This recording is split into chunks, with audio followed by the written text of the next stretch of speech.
So, good morning, good afternoon, good evening, depending on where you're from, where you're listening in from. Welcome to our final keynote presentation of this year's conference. As our keynote, we have Dana Day. Dana is an actor or an actress and a dancer, originally from Brooklyn, New York, and she lives in Bath. No, not in the Bath, in Bath, England. It's a small town. And she moved there in 2019 to get a master's in performing Shakespeare. And then 2019, of course, COVID happened to us all.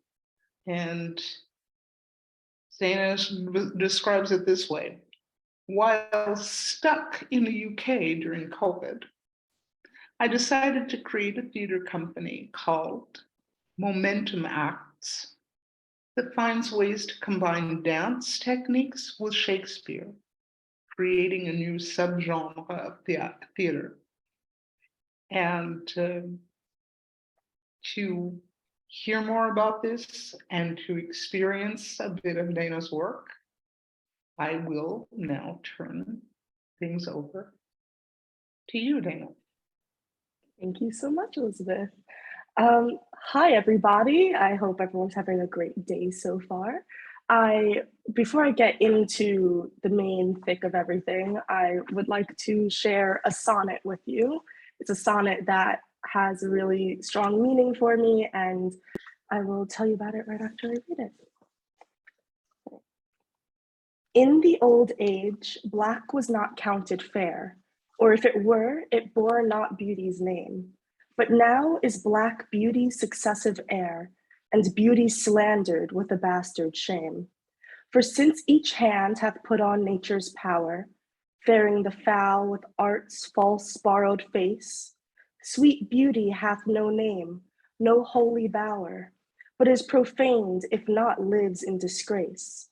Therefore, my mistress's brows are a raven black, her eyes so suited and they mourners seem, at such who not born fair, no beauty lack, slandering creation with a false esteem. Yet so they mourn, becoming of their woe, that every tongue says beauty should look so. And believe it or not, that is sonnet 127, written by William Shakespeare. He wrote a series of 25 sonnets that were called the Dark Lady Sonnets, and it's often argued amongst academics in the Shakespeare world as to whether or not he was actually writing about a Black woman. The argument is he was either writing about a Black woman or a white woman with dark features, but when you read through all of his sonnets, he describes her skin as being a really dark color, and her hair as being wiry, and her lips not being pink. And so I just say, based off of that evidence, she had to have been a Black woman. This sonnet really means a lot to me, and it's kind of where my journey in finding Shakespeare began. When I was in college, I had to take a Shakespeare class because I was studying theater. And in my class, I was asked to perform a sonnet. And this was the sonnet that I chose to perform. And at the time, I wasn't able to get through saying the actual sonnet on stage in front of my course-mates. Instead, I just ended up crying and I couldn't stop throughout the whole course. And so, believe it or not, this is the first time I've actually said this sonnet in front of an audience of sorts. Yeah, and it kind of is what started my love for Shakespeare, because in learning about this sonnet and everything, I had no idea why I felt so emotional reading it, and why halfway through I just started to cry, because he's talking about how beautiful this dark lady is, and he thinks that a dark lady shouldn't be slandered and shouldn't be called ugly. And it just kind of sat with me my whole life, and I'm just really happy I got to share this with you. I think that this was the audience I was actually meant to perform the sonnet for in the end. But I'm just going to take you on a quick journey on me coming here to speak. And really, when I was approached by Rosemary about becoming a speaker for everybody here, I wasn't quite sure what to say. I wasn't sure how my art could be seen as resistance. I didn't know what I was doing that made it so powerful for other people. I kind of felt like I had imposter syndrome, and I was just figuring out what was going on. And I was like, okay, how can I talk about what I do with Shakespeare and everything in my life? I could talk about how Shakespeare was originally only performed by men and women weren't allowed on stage to perform.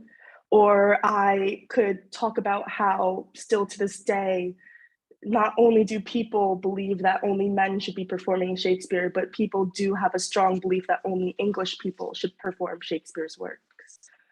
I didn't know if I should talk about the fact that in all of Shakespeare's plays, he writes really outspoken women that have a lot to say and are very passionate about what they have to say. But as soon as they get married in his plays, they don't talk anymore, or they have very few lines.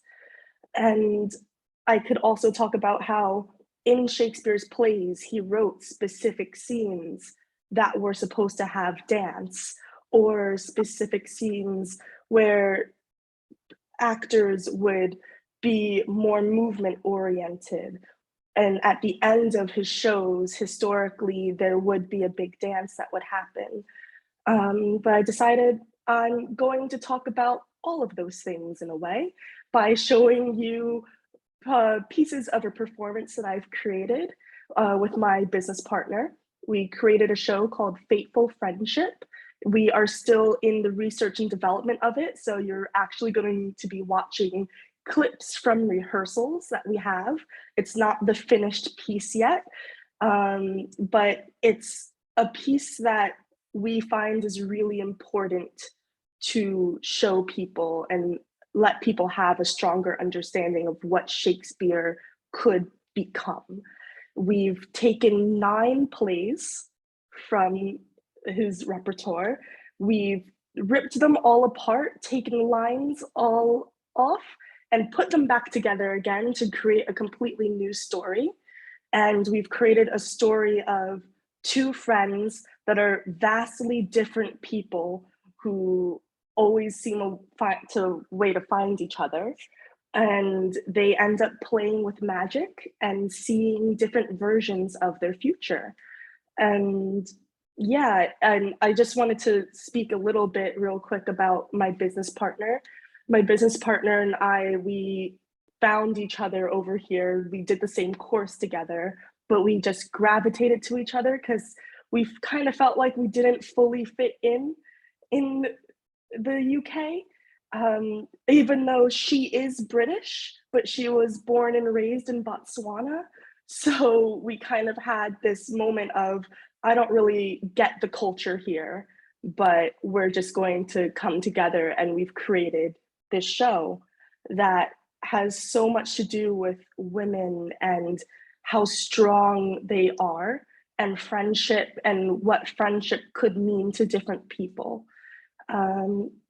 Yeah, so I'm just gonna go ahead, I'm gonna share my screen and show you the first scene of the show where we get to see the girls coming together and just being friends, really. All right.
Really?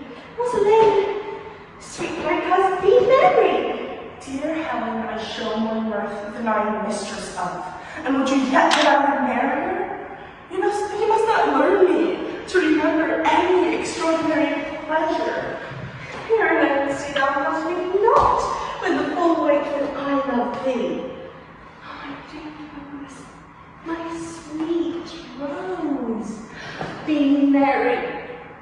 From henceforth, guys, I will forget the condition of my state. Let us about sports. Let me see. What think you of falling in love? Marry a pretty dude to make sport of all, but I'll no man in good earnest, no nor further in sport neither. Then, with the safety of a pure blush, thou mayst in honor come off again. And what shall your sport then?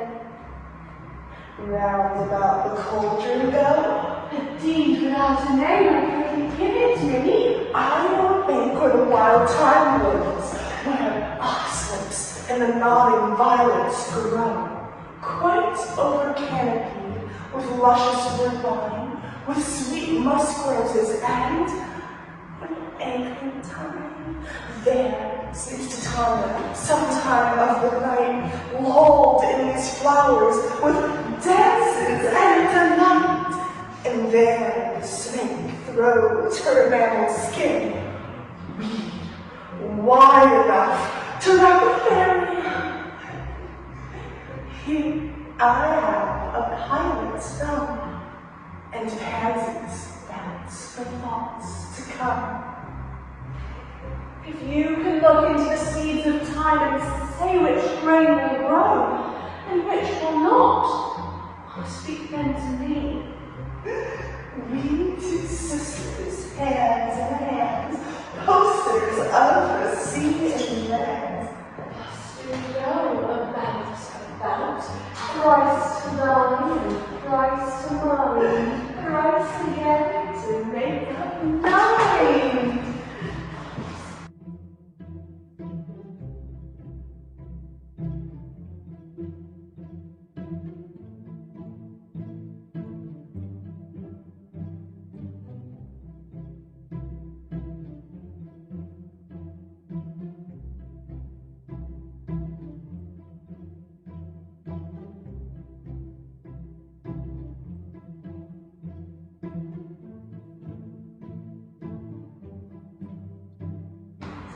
Peace, the charms wound up.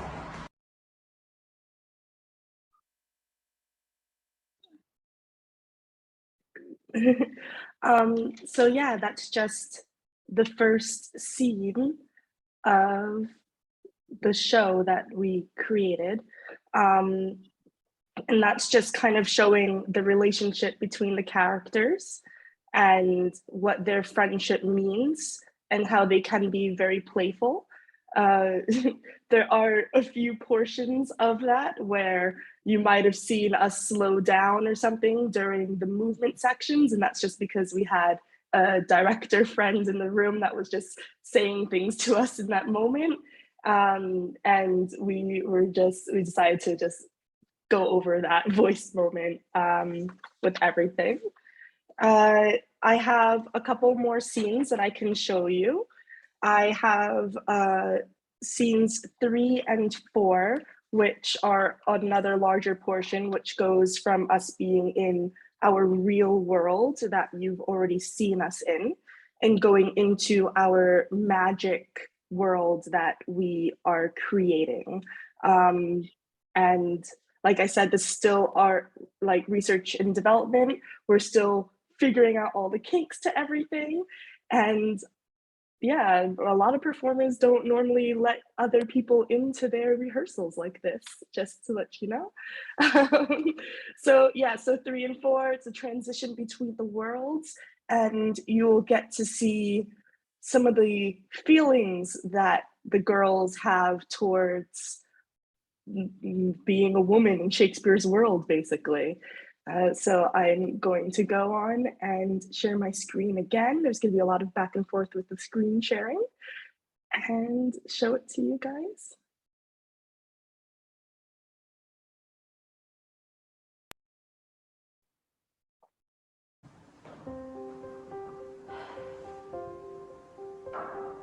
Good sister, wrong me not, nor wrong yourself to make a bondmaid and a slave of me. That I disdain. Of all thy suitors here, I charge thee, tell whom thou lovest best, see thou dissemble not. Believe me, sister, of all the men alive, I never yet beheld that special face which I could fancy more than any other. Minion, thou liest. Is not Horatio? If you affect him, sister, here I swear I'll plead for you myself, but you shall have him. Then belike you fancy riches more, you'll have Paris to keep you fair. Is it for him you do envy me so? Oh, nay, then you jest. And I want to see you have the jested with me all this while.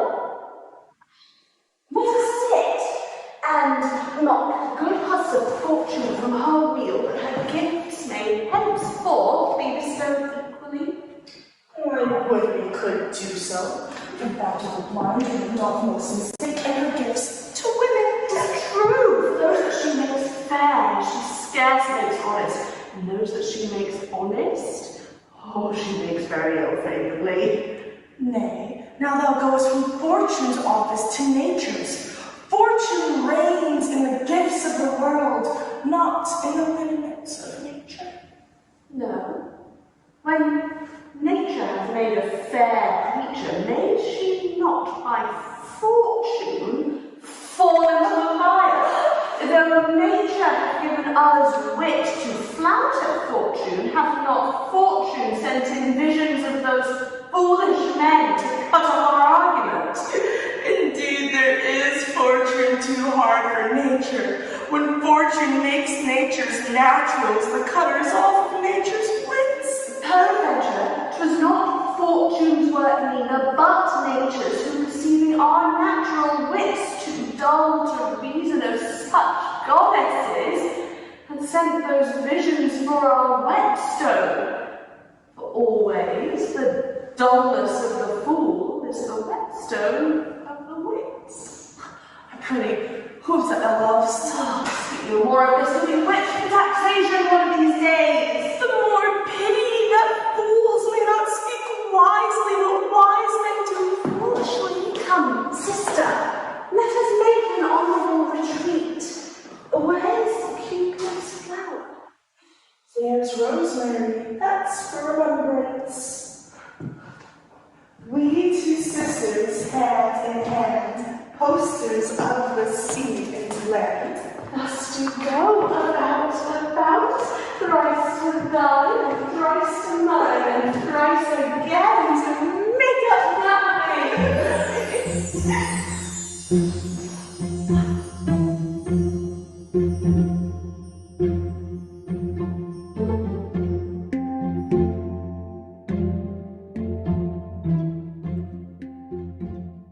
Peace, the charm's wound up. Think of marriage now. The valiant Romeo seeks you for his love. Oh, speak briefly. Can you like a Romeo's love? I look to like if looking like a move, but no more deep lying dart mine eye than your consent gives strength to make it fly. How now, sister Rosalind? In your dump. Call you me sister. Now you have shown a tender regard to wish me wed to one half lunatic, a madcap ruffian, and a swearing jack that thinks with oaths to face the matter out. Oh, but tonight you shall not hold him at our feast. Read on the volume of young Romeo's face and find delight writ there with beauty's pen. Examine every married lineament and see how one another is content. And what obscured in this fair volume lies, find written in the margent of his eyes. Oh, this precious book of love, this unbound lover, to beautify him only lacks a cover. Enough of this. I pray thee hold thy peace. In our last conflict, 4 of his 5 wits were halting off, and now is the whole man governed with 1. Who is his companion now? He hath ever not been his one brother. It is possible. Very easily possible. He wears his faith but as the fashion of a new hat, that ever changes with the next flock. I see, lady, the gentleman is not of your box. No, and were he, I would burn my study. But I pray thee, who is his companion? He is most in the company of the right noble Paris. Oh Lord, he will hang upon him like a disease. God help the noble Paris! For if he have caught Romeo, it will cost £1,000 ere be cured. And my troth, friend, thou shalt never get thee a husband if thou be so shrewd of thy tongue. With a good leg and good foot, Helen, and money enough in his purse, such a man could win any woman in the world, if he could get her goodwill. Faith, you are too cursed. Too cursed is more than cursed. For I will lessen God's sending. For it is said, God sends a cursed cow short horns, but a cow too cursed, He sends none. So by being too cursed, God will send you no horns. Just if you send me no husband. For the which blessing, I am upon my knees every morning and evening. Lord, I could not endure a husband with a beard on his face. I'd rather lie in the wood. You may lie on a husband that hath no beard. What will I do with him? He that hath a beard is more than a youth, and he that hath no beard is less than a man. Therefore, I will even take sixpence in earnest of the beggar and lead his apes into hell. Well, then go you into hell. No, but to the gate, and there the devil will meet me like an old cuckold with horns on his head and say, get you to heaven, Rosalind, get you to heaven. Here's no place for you maids. Well, friend, I hope to see thee one day fitted with a husband. Not till God make men of some other metal than earth. Would it not grieve a woman to be overmastered with a valiant piece of dust? I must forsooth give my hand, oppose my heart unto a mad pregnancy, full of spleen, who wooed in haste and plans to wed at leisure. I told you he was a frantic fool, and to be noted for a merry man, who woo 1,000, point the day of marriage, but never plans to wed where he hath wooed. No shame but mine. Adieu, Helen. I will be with thee, friend, by and by. To bring Helen I a token from Romeo. by that same token you are a bond. Words, vows, gifts, tears, and love's full sacrifice. She offers in another's enterprise. I will go sit and wait till I can find occasion for revenge. Be as thou wast wont to be, see as thou wast wont to see.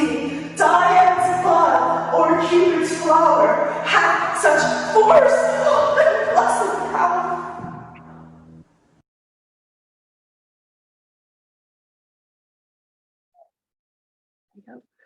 All right.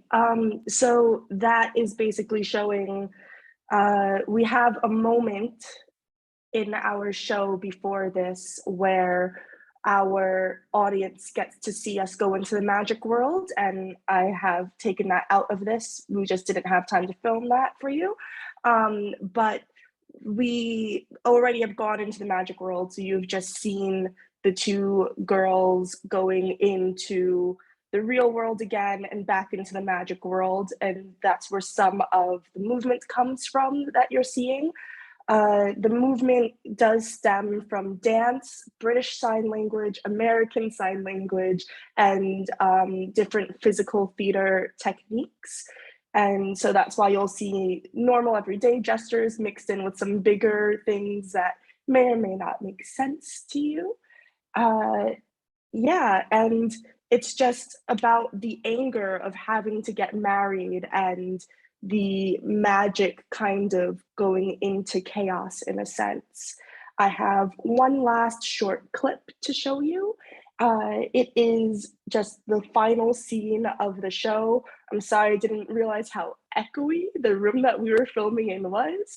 But yes, it's just one last scene of the show, and it's the decision on what the girls are going to do with their lives. I don't want to give you any spoilers. So here we go. One last screen share for you.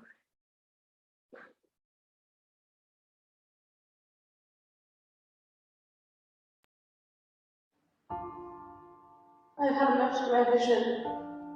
I have had a dream past the wit of a man to say what dream it was.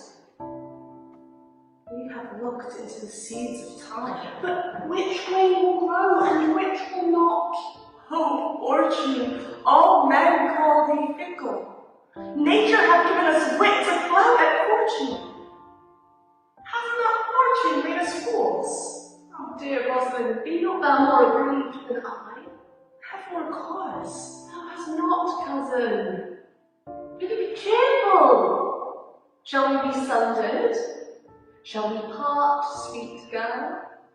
No. Therefore, devise with me how we make mine, whither to go, and what to bear with us. Say what thou canst, I will go along with thee.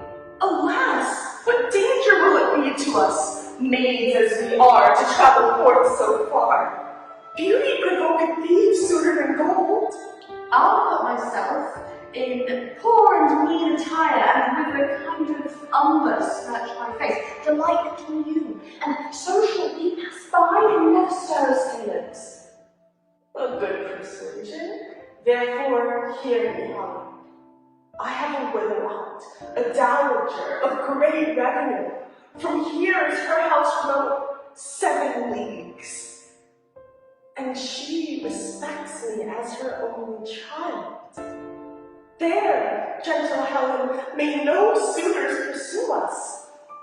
We, Rosalind, like two artificial gods, have with our needles, both created one flower, both on one sampler, on one cushion, both warbling of one song, both in one key, as if our hands, our sighs, our voices and minds had been incorporate. So we grew together like two double cherries, even parted, yet in union in partition. Two lovely berries molded on one stem, so the two seeming bodies, but one heart. And in the wood where often you and I one think rose beds we wanted to lie, emptying our bosoms of their counsel sweet, there is our futures we shall meet, and then from this place turn away our eyes to seek new friends and stranger companies.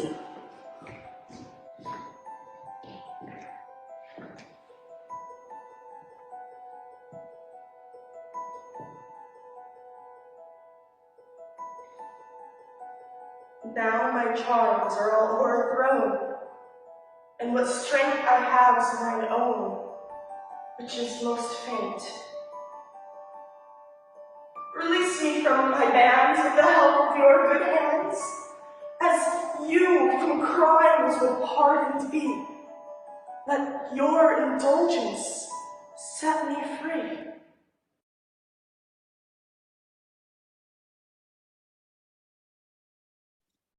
All right, and so that final scene is just the girls deciding that they don't want to be married, basically, which goes against almost everything that Shakespeare writes. But yeah, when you really read what Shakespeare wrote, none of his women actually want to get married. They always talk about how much they hate men in the shows, and then they all end up getting married at the end. So we just wanted to give them a better ending than that, something that they would actually want to do. And yeah, that's pretty much it. This process of coming to present for you has just helped me come to terms with how my art can be seen as resistance. So I'm very thankful for having to talk to you today. And I am realizing that just being a Black woman in the arts community is resistance in itself. Yeah. Yeah. Thank you very much for sharing that with us. I know that a rehearsal process is something very delicate, very fragile, and that makes it even more precious that you were willing to share this with us. So thank you for that. Now I have a few questions, and perhaps also members of the audience have questions. If you members of the audience would type your questions into the question box, then I can convey them to Dana. But first of all, I have a question.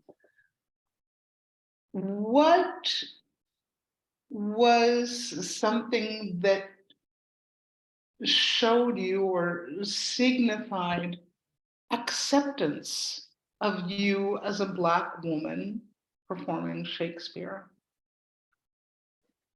That is a very good question, actually. Yeah, it's been something that I feel I've only recently come to terms with. I only really came to the UK to get my master's in performing Shakespeare because Shakespeare was so scary to me. I was so afraid of going on stage anytime I was told that I had to do something Shakespearean, I would just freeze. Um, so I came to kind of get over that fear. And while I've been here, it's just, I've been surrounded by such a supportive community, and everyone's just been very uplifting for me. It also helps that I find that I have a lot of opportunities to be on stage. While I was still doing my master's degree, I just, for fun, decided to audition for a couple of shows that were supposed to happen, but COVID happened. But I auditioned for some professional shows and actually got accepted and got roles within those shows. And I think that my first acceptance, because I kind of go into auditions being like, all right, we're probably going to get rejected because that's just the expectation when you have a bunch of actors around you showing off all their skills as you wait. You kind of just go like, okay, I just have to remind myself not to be too upset if I get rejected. And when I got the email saying that I was given a role, I kind of had a moment of like, oh yeah, I'm an actor. I act Shakespeare. And I feel like I kind of have that moment every now and then where something will happen and I'm on stage and people come up to me after a show and just say, wow, I didn't know, I wasn't expecting that from you. I get a lot of people come up to me and say, I wasn't expecting you to be American. And saying like, I get a lot of, you're a really good actor for an American, which I'm, it's a little harsh. But it's been a slow process of coming to the acceptance. And I think that a lot of my confidence in being a Shakespearean actor over here has come from me just creating my own theater company that focuses on acting the way that I want to do it, rather than just listening to everyone else around me. I hope that answered the question. Yeah. Yeah, all right. Yes. But I have another question. All right. I just lost my train of thought. I'll wait for it to come by again. Okay, while my train is running, there is another question. What do your friends and family in the US think about your work? So my parents have been pretty supportive of me. I think when I first came to them about me doing theater in general, they were kind of surprised because my whole life growing up, I thought I was going to go into science. And I decided that I was going to be an actor instead. So in the beginning, it was a lot of, well, how, why, and all that. But I think that when I moved to the UK and created my business and was telling them about different shows that I was in, I think that that really helped solidify where I was and what I was doing a bit in their minds. I mean, with my family, like my parents and everything, I think a little bit of just like, they just want to see the proof. They want to make sure that their kid is actually doing what they're saying they're doing. And a lot of my friends back home have been really supportive. Back in the States, I have a lot of friends that are in the arts community, so they kind of get it. There was a bit of a conversation of, well, why do you have to go to England to do this? And that was a big conversation I actually had to have. And a few of my friends I had to sit down with and explain to them why I wanted to come to England. And the main reason is when I was looking at master's programs, I was looking at the ones in America, And a lot of times they're a lot more broad. It's just a master's in acting or a master's in performance. And it's never so specific as to say, this is a master's in Shakespeare. Because when you do look at what people do, they'll hit Shakespeare. Shakespeare is going to be a course that they do for the masters, but they're not going to focus everything on it. They're going to do a lot more contemporary work. And I felt at that point in my life when I was applying for a master's program, I was really comfortable with contemporary work. And I just really wanted to get over this fear of Shakespeare, because I would, back home in New York City, I would go and see Shakespeare in the park every summer. And I would sit there going like, oh man, yeah, I wish I could do that, but like Shakespeare makes me cry. And I decided to just really do the big thing of facing my fear. Honestly, that helped me get over being afraid of Shakespeare and finding the beauty in his work and how important and relevant his work is. And it was definitely a big conversation to have with people, to just be like, yeah, I'm moving to another country and I'm staying there for a while to do the Shakespeare thing. But yeah. What's so scary about Shakespeare? Well, for the longest, it was the words, really. When you look at Shakespeare, there are all of these large words, made up words, and words that you just don't use in everyday speech today. But when I got to actually learn about more of the history of where he came from with all these things, like Shakespeare is so studied in schools today, but when you think about the time period that he wrote these stories in, he was a known playwright, but he wasn't exactly a liked playwright. There were other playwrights that were around that wrote very similar stories, which is another topic of, did Shakespeare steal his work from other people? But there were other playwrights that were far more interesting to the people of the time. Nobody wanted to like go to any Shakespeare plays because they didn't understand what they were saying. Like Shakespeare made up hundreds of thousands of words. Really, he made up like so many words that we use every day and wouldn't even think that came from him. And it's just, I just find his work now is so fun to do, really. When I was in school, the main thing that made me afraid of his work, like I said, were the words and having to approach it. And in school, you approach it from an analytical perspective. And since moving here and learning more about Shakespeare, I've learned that Shakespeare is not supposed to be read. You're not supposed to just sit down and read a play. You have to get up and actually do it. And getting up and doing it it makes his work so much easier to understand, like amazingly easier. I can't begin to like start to describe how much more approachable his work is now that I know that, oh yeah, I'm not gonna just sit here and try to understand what these characters are saying. I'm just gonna stand up and act it out myself. Okay, there is a question from Daryl. Brave of you to deconstruct Shakespeare plays and reconstruct using his language to set your own ideas in a new, old frame. Does or did your own language change as you work during the creative process? And do you find yourself moving towards a new fusion of the two worlds way of talking? Ooh. Yeah, it is a very scary thing to deconstruct his work and refuse it back together. There are a lot of Shakespeare purists out there who really don't like that idea. They think that it's just like the worst thing that you could possibly do to a work of Shakespeare.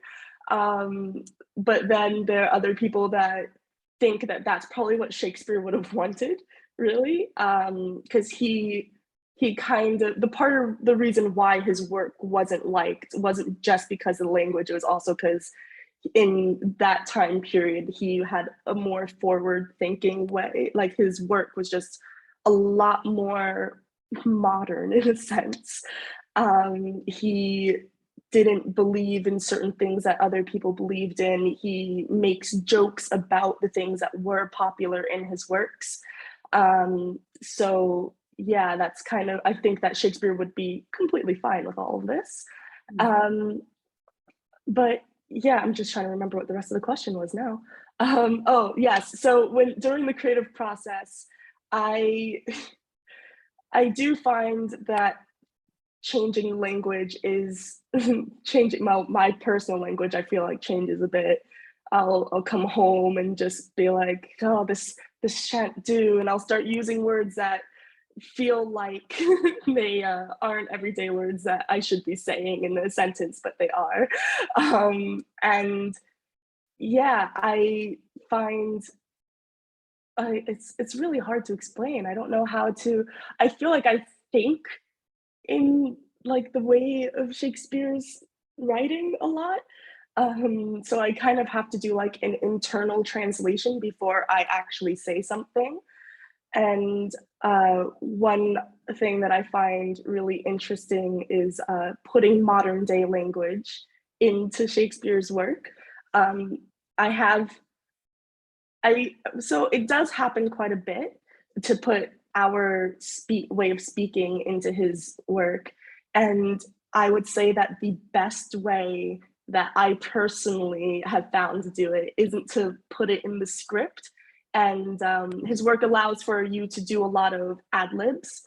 His work just allows for you to say random things as you're going on about whatever is going on in the scene. So I will use modern speech if I do ad libs during shows.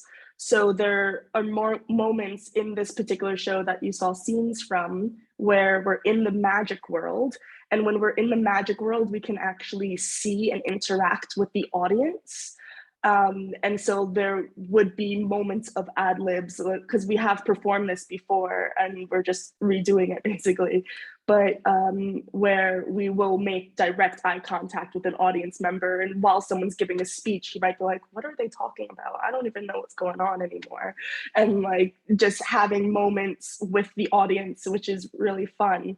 But yeah, the whole idea of like, speech and the way of like talking and everything and meshing it, I feel is just it can be really tricky. I think it's really hard to actually script modern speaking with the way that he talks. But with movement, I think that we're definitely going to come to a point where it might be more used. Since we've created our company and started making shows where there is movement involved, there have been a couple of other companies in our area who have asked us to come in and look at rehearsals because they're thinking about doing something similar. So we just have moments where we're just like, oh, look, we're impacting the Shakespeare world. Yeah, I hope that also answered your question. I kind of went on there for a bit. Yeah, but I think that does answer the question. Now I'm having a bit of a technical problem. I've lost you. Oh no. Usually I can hear everything you're saying, but I can't see you. And I also can't see the chat and the question and answer. So, oh dear. Oh no. Oh, thanks, Emily. I can put a heart in the chat. I can well Elisabeth sort of sorts out what's going on technically. I can ask you my questions, and also we're please continue to our audience, please continue to add them to the Q&A. So can you describe the process you took in putting together both the language and the music for the piece that you showed us here? So how did you choose the lines you did and the language that you did, and how did that process emerge specifically for this piece? And then I know that Rose wants to ask a question, which I'll also ask for her, about your social media piece that we talked about last semester with the students. Okay, yeah. So about the process, it was a very long process. The show has been in the process of being created for about, oh gosh, 2 years now, almost like a year and a half-ish. With the way that we chose the shows that we were going to dissect and everything, we basically, there are shows that we just, after reading and reading and reading for a while, you just kind of get really familiar with certain shows. And there are shows that I'm more familiar with and my business partner was more familiar with. And we're just like, okay, like I really like this monologue that this character says. And then we'd go, oh, but that goes really well with this other thing that this character in this other play says. And we kind of just threw everything that we knew together. And then we're like, okay, now that we have all the bits that we know we want, how do we edit this? So a lot of it is just, we put full monologues into our shared document that we had, and just every other day we just go into it separately and, you know, put strike throughs through things, say like, no, this doesn't make sense, or, oh, I don't think that that part of the speech goes with what the theme of what we're doing is. The way that we came up with this whole thing was just, I just had an idea of, I wanted to do a weird mashup of Shakespeare, and all I knew was that I wanted it to be a mashup of different Shakespeare plays, and I wanted it to involve magic. And that was the whole proposal I gave my business partner, and we were just like, all right, let's think of something, and we just kind of did what I said with cropping everything out. And with the movement, we find ways. So there's physical theater, which is a type of theater that's used a lot in the UK, especially. There's certain techniques that are used for physical theater, and then we took our different dance backgrounds and we're like, okay, well, this goes with this physical theater practice and this goes with that one. And we combined it with the words, like what words go with what movements that we knew of and stuff. And it was a lot of just doing weird things during rehearsals. Like if anyone walked into the room at any time, they'd just be like, I don't know what's happening. But it made sense to us. And with the music, we just knew we wanted something that was light and whimsical.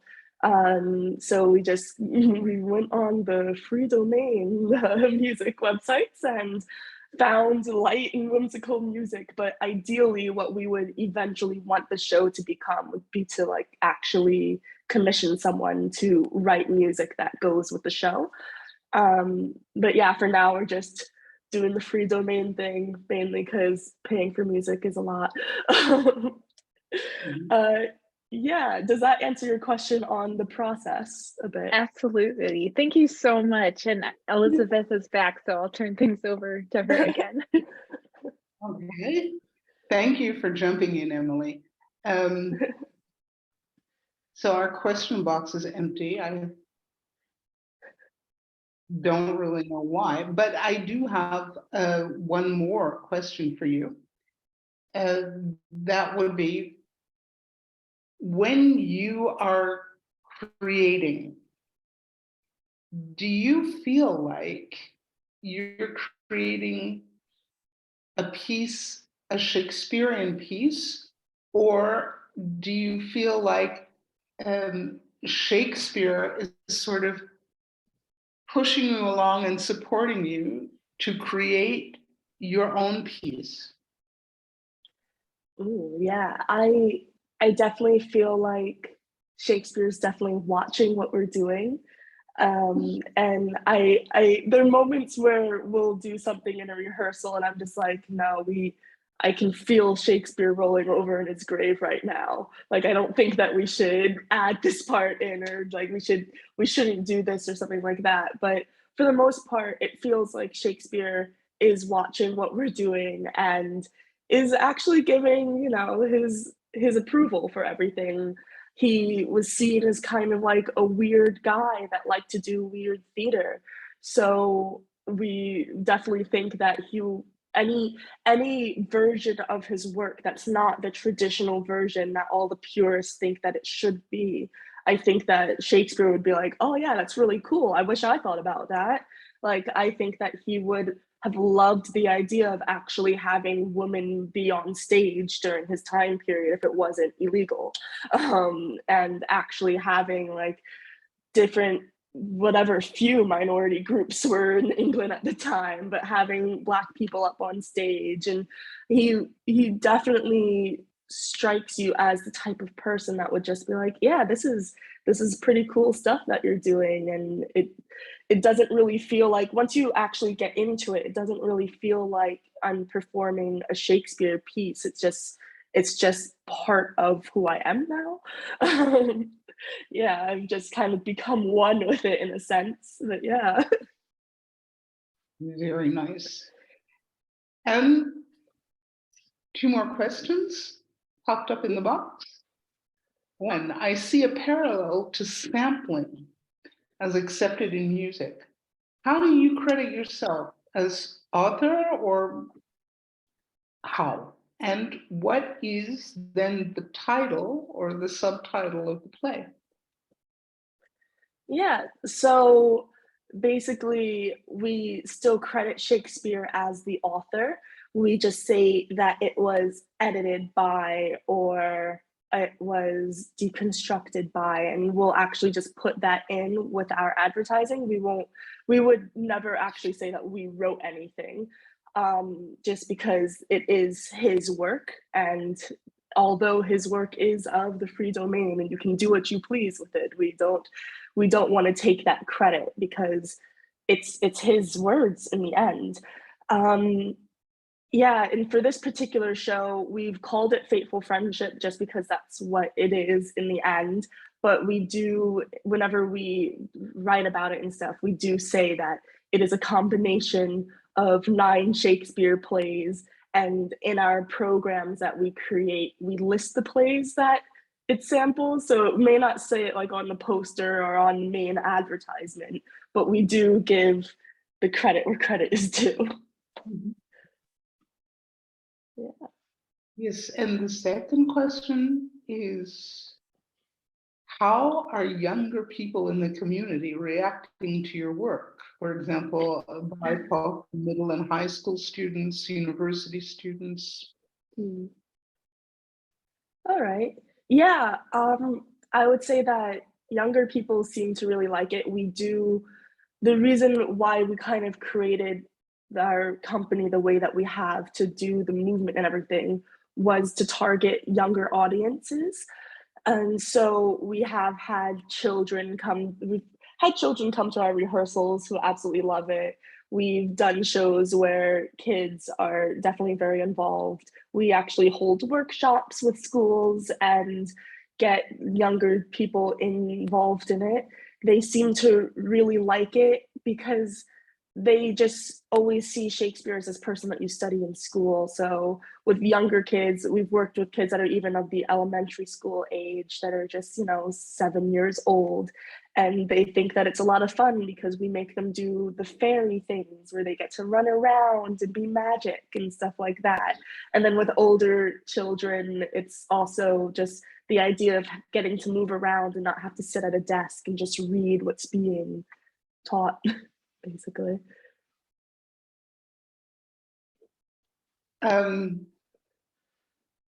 One kind of personal question.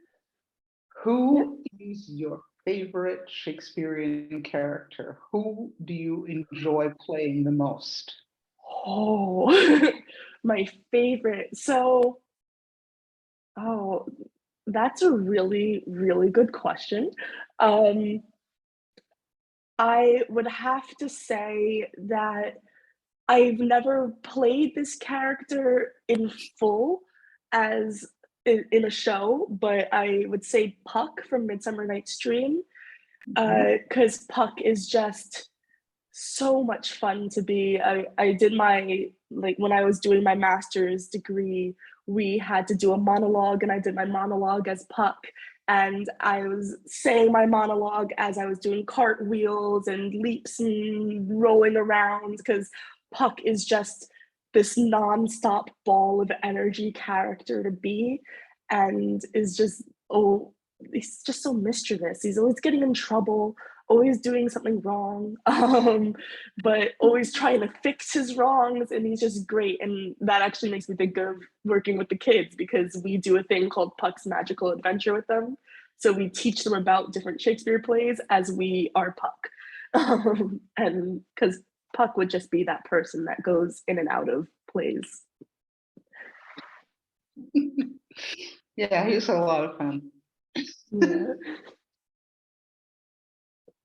I'm just taking a look at our timing. Oh, yeah, we still have time.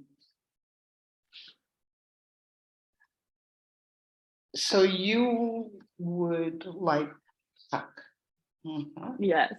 Yeah, I've never gotten the chance to actually be him in a show. I've played Titania in Midsummer Night's Dream, and she's a lot of fun to play as well.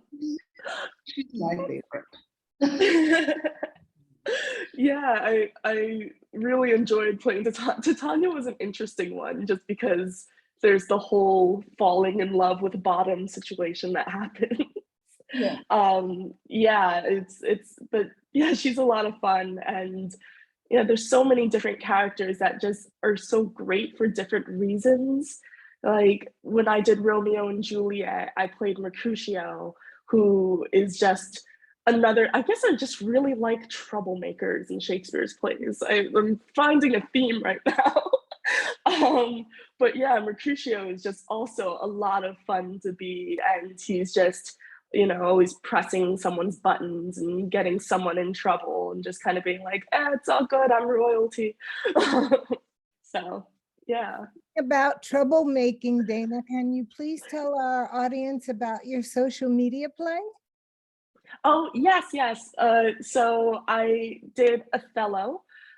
We called it Othello Online because we were in a lockdown here in England. And so I decided I really wanted to keep doing theater because why not? And so we got a bunch of actors together and we did Othello, where I got to play Othello, which is an amazing moment. But yeah, we did it where it was kind of like a social media scavenger hunt in a sense.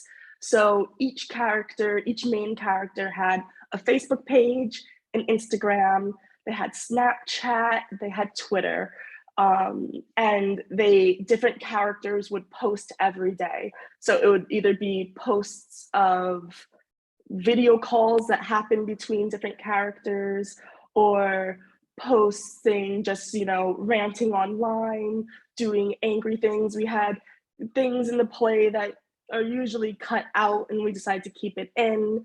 There's a moment where Desdemona's father decides that he wants to go on a witch hunt and compares the fact that Othello got Desdemona to fall in love is just proof that there's some type of magic involved and that this magic needs to be ended. And so there are a lot of parallels to what was also happening in the US at the time, because it was around the same time that the situation, I should say, what happened at the Capitol. It was around the same time we were filming this.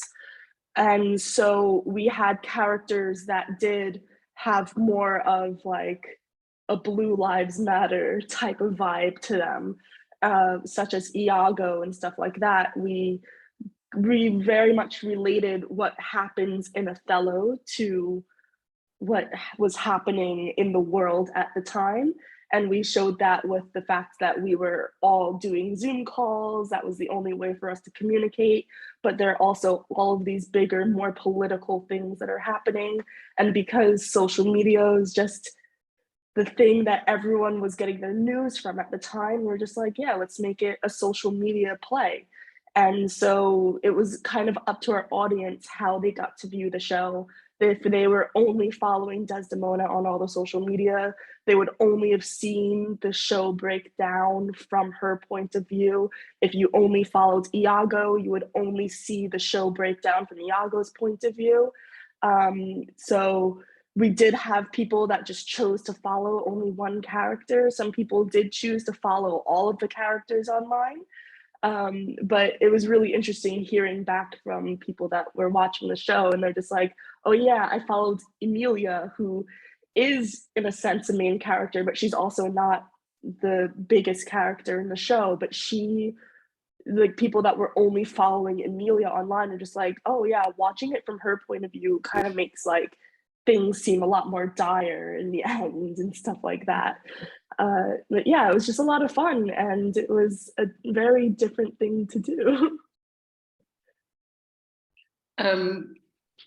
Would you want to do something like that again? Yes, definitely. The issue with creating the show when we did was just because Facebook and Instagram and everything, they're very good at cracking down on fake accounts. So they were able to find out that some of our people weren't real people and that it wasn't an actual thing. So the dream that we have, and we've been trying to find funding for it, is basically to hire a programmer that can create like a fake social media for us, and then we would be able to upload the characters into that fake social media, and then people can kind of watch it from a distance in a sense. Like that's a dream, that's for the future. But yeah, the idea of making a show in that sense is just, I think it's one of the coolest things that I ever came up with. For sure, it's definitely not how you would expect to see Shakespeare. Like, you wouldn't expect to see Shakespeare just pop up on your social media. So yeah. Yeah, well, I hope you can realize this dream, because I certainly would be interested in it, in following a play done that way. It would really interest me. We're going to close, but before we do, I just ask you to share with us what has been the most fruitful, the most life-changing about this experience for you.